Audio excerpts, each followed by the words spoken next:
There are many strange but true stories in our world, and every once in a while, one of these strange mysteries gets solved. It may be decades before the mystery is solved, or answers may come quickly with unexpected endings. Number 5. When John and Nancy Bosco purchased their dream home from the Clark family in Big Fork, Montana in 1993, they had no idea that within a year, they would be at the center of one of Montana's most bizarre true crime stories. John and Nancy had met through work, and even though John was in the middle of a custody battle and a terrible divorce, the two couldn't deny their love for one another and decided to make the relationship work. The two made plans to move from Colorado to Montana for a quieter life, and they hoped that John's children would soon be joining them. Unfortunately, their new idyllic life was not meant to be, and within a matter of weeks, their lives became a living hell. John had a felony forgery charge, which put additional pressure on the couple. But what scared them the most were the old owners of the house. During the purchase of the home in Big Fork, the Clarks had said that the home had been zoned as part of their woodworking business. The issues of zoning continued to heat up between the two families, and it regularly boiled over. That wasn't all though. When Nancy was at home, she found that local teenagers would drive past her as she sat in the garden and spit at her. They would ride up and down the quiet residential road at all times of the day, making as much noise as possible outside of her house. This put Nancy in a constant state of unease and fear, and on August 12, 1993, these fears became a reality. It wasn't until August 19th that the community in Big Fork, Montana, realized that something was wrong at the Bosco household. Neither Nancy nor John had been seen in quite a few days, and their house was eerily quiet. Sensing something wasn't right, a neighbor visited the home and was met with a foul stench. The police were called, and as they gained entry to the home, they found John and Nancy deceased in the bedroom. An investigation was immediately opened, with police suspecting that John's impending federal trial may have played a part. Forensic evidence would later disprove this theory, with investigators finding that the phone lines and power to the house had been cut. Both John and Nancy had been in the bedroom for several days, and it was clear to investigators that this was not orchestrated by John. Now the police were on the hunt for suspects, but with little evidence and few witness testimonies, the case quickly ran cold. Antoinette Bosco, John's mother, flew out to Big Fork to be there to identify her son and help authorities wrap up the case. As the case grew cold, she decided to contact a psychic named Danian Brinkley. Brinkley claimed that he had gained his psychic abilities after being struck by lightning and offered to help. Danian claimed he had visions of the perpetrator and that he was 19 to 20 years old, male, and skinny with deep-set eyes, and knew the layout of the Bosco home well. He also predicted the person responsible was currently studying at college and would be arrested in December of 1993.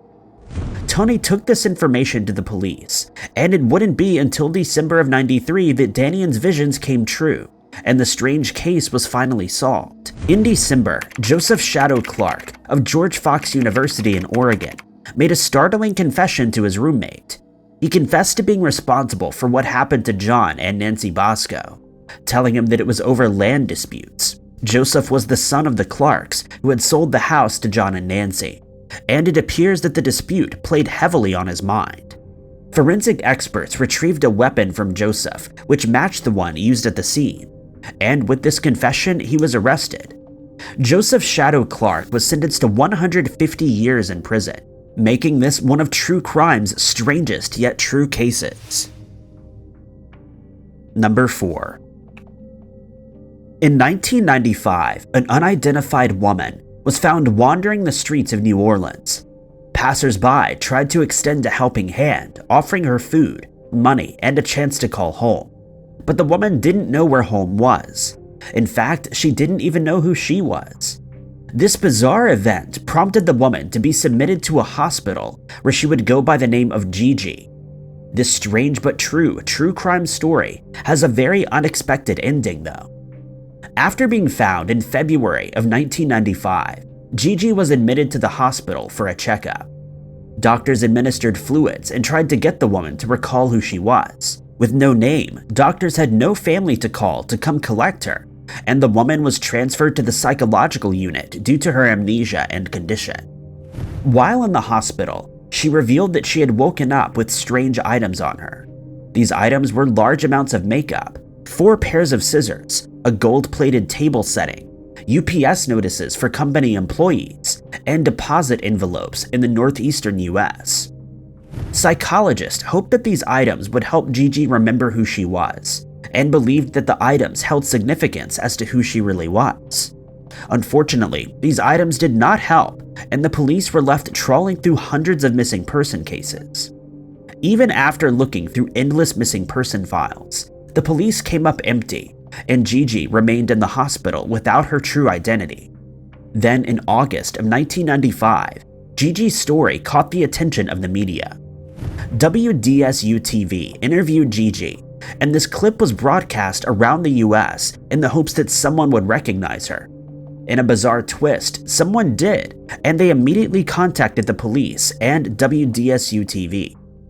The anonymous person came forward and identified Gigi as 31-year-old Belinda Lynn from Wilmington, Delaware. Belinda had worked as a medical secretary and also suffered from schizophrenia. Nurses and doctors at the hospital do not believe Belinda faked her amnesia, and it has been stated that at the time of her mysterious reappearance, she was not taking her medication. Belinda's family had little interest in bringing her home, as she would cause emotional problems within the family. Thanks to a TV interview, the mystery of Gigi was solved and put to bed. Number 3. April 26, 1986, was the day that the world stood still. In Ukraine, Reactor 4 at the Chernobyl power plant, there was a malfunction that had sent the entire plant into chaos. The Soviet Union did their best to contain the spread of news, and the Chernobyl disaster was a complete mystery to those living in the West. It wasn't until days later when surrounding countries outside of the USSR began reporting unusually high levels of radiation that the Soviet government exposed the disaster. The world watched on as men and women from across the Soviet Union poured into the area in an attempt to contain the mounds of nuclear waste and fallout. Many of those involved in this cleanup lost their lives, and the fates of the others involved remained a mystery until many decades later. The Chernobyl disaster is one of the world's biggest catastrophes, and yet it's filled with so many questions and mysteries, some of which have finally been solved. 6 days after the disaster, 3 brave men were ordered to be a part of one of the most dangerous missions yet. According to the BBC, experts at the scene knew that if the molten radioactive fuel hit the flooded chamber and the water tank below, it would mean disaster. Alexei Onanenko, Valery Bespalov, and Boris Baranov were given orders to go into the flooded chamber and drain it of water before anything else could happen. Donned in suits not meant to withstand the radiation they were about to endure, the 3 ventured down and successfully drained the chamber by using their sense of touch alone. The lamps they had taken had failed, and the men were plunged into darkness, surrounded by nuclear waste. The 3 successfully made it out of the chamber, but from there, it appears that their story ends. The 3 were given the accolade of the heroes of Chernobyl, but for many in the West, what had happened to the 3 men who had saved Europe was a complete mystery. The Soviet Union had tight control on media reports from Chernobyl, and the stories of the men ended. It wasn't until much later that the mystery was solved, when it was revealed through news interviews that the 3 men were very much alive and well, with one of them even returning to work in a nuclear power plant afterward. Alexei Onanenko would later tell France 24, quote, "I never felt like a hero. I was doing my job." Number 2. On October 4th, 1986, popular journalist and TV presenter Dan Rather was walking along Park Avenue in New York, headed for his apartment after a long day at work. As Dan walked down the road, he had no idea that within seconds, he would be attacked by a mysterious stranger. In this strange but true story, his attacker would go unidentified for over 10 years until the mystery was finally solved, thanks to another journalist's hard work. As Dan made his way to his apartment, he was ambushed by a man, screaming in his ear, saying, "Kenneth, what's the frequency?" Before he had a chance to react, Dan was ambushed by a second man, and the two struggled with Dan running away from his attackers. Luckily, Dan made it to safety, but he had suffered various injuries and a few of his personal belongings had been stolen. He filed a police report, but without CCTV or any hard evidence, no convictions were ever brought about. Dan's story quickly made the headlines, and the line that his attacker had said, "Kenneth, what's the frequency?" was quickly picked up by pop culture. Soon, the phrase was everywhere, and even the band REM used it as a song title on one of their albums. Even with all of this media attention around the bizarre unsolved mystery, nobody could figure out who was behind it. For months, Dan felt on edge and uncomfortable walking through his own neighborhood. As time went on, Dan knew that he would likely never bring the men to justice and carried on with his life. That was until 1997, when something very strange happened. One morning, Dan picked up the New York Daily News to prepare for work and see what was going on in the world when he spotted a picture. Something about this photo bothered him and triggered something deep inside of him, and that's when it hit him. The photograph showed William Tager, who had been arrested and charged for taking the life of stagehand Campbell Montgomery. The attack bore an eerie similarity to his, and as he studied William's face, he knew that he had finally found the guy. Dan brought this information to the police, and after talking with William, the mystery had finally been solved a decade later. William Tager was given 12 to 25 years in prison, with Dr. Park Dietz, a forensic psychiatrist, telling the court that William, quote, believed that messages were being broadcast directly to him on the evening news. This led William to attack Dan and Campbell, as he believed they were all part of the plan. Number 1. The Mayan civilization is looked upon as one of the greatest human civilizations ever. The Mayans lived in what is now modern-day Guatemala, Mexico, Belize, and Honduras, and as a society, they made many advancements that helped us to get to where we are today. In 250 AD, the Mayans began to come into their own, discovering new ways to farm crops and organize themselves as people. But just centuries later, almost all of their towns, cities, and society had disappeared. So what happened? This historical mystery has been plaguing historians for centuries, and it turns out that we now finally have the answers. As the Mayans entered a time of prosperity, everyone and everything began to flourish. Many people were born as families could sustain themselves, and the Mayan civilization looked as though it was on its way to the top. Within a few centuries, temples, palaces, and irrigation farms had been created and everyone lived well. That was until Mother Nature came calling. The decline of the Mayan society didn't happen overnight, and it was much more of a slow burn. Up until 2018, researchers and historians were baffled.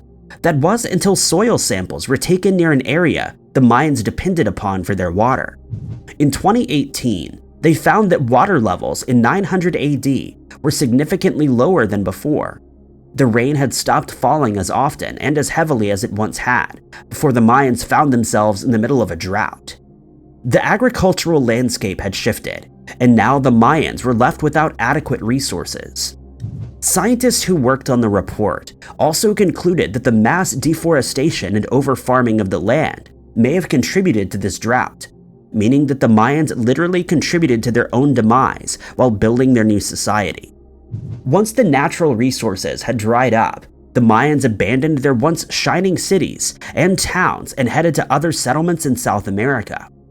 Finally, after centuries, the bizarre mystery of the Mayans was solved, and it turns out that Mother Nature was behind all of it. Thank you guys so much for watching.